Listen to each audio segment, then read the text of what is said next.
వాళ్ళు చెప్తుంది ఏంటంటే కోకాపేటలో 100 కోట్లు పోయింది, ఇదంతా హైప్ చేసింది బీఆర్ఎస్ గవర్నమెంట్ అని చెప్పి వాళ్ళు చెప్తున్నారు. అప్పుడు వాళ్ళు హైప్ చేశారని చెప్పి చెప్తున్నారు. పోయింది కదండి. సరే కేసీఆర్ గారు గవర్నమెంట్లో హైప్ చేశారు అనుకో, నిజంగా పోయిందా లేదా?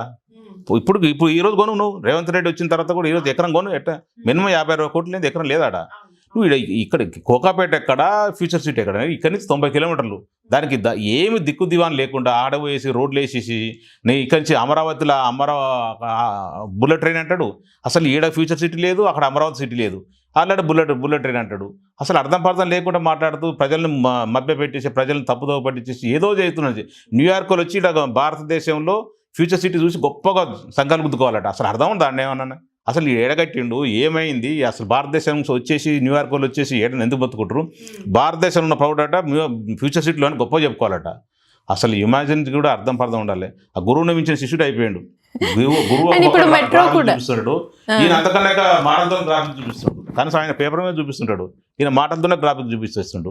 అట్లాంటి రేవంత్ రెడ్డికి మా కేటీఆర్ కూడా చాలా ఎక్కువ, చాలా అంటే చాలా ఎక్కువ. అసలు ఆ కేటీఆర్తోని పోల్చడం అన్నది కరెక్ట్ కానే కాదు అసలు నా ఉద్దేశంలో.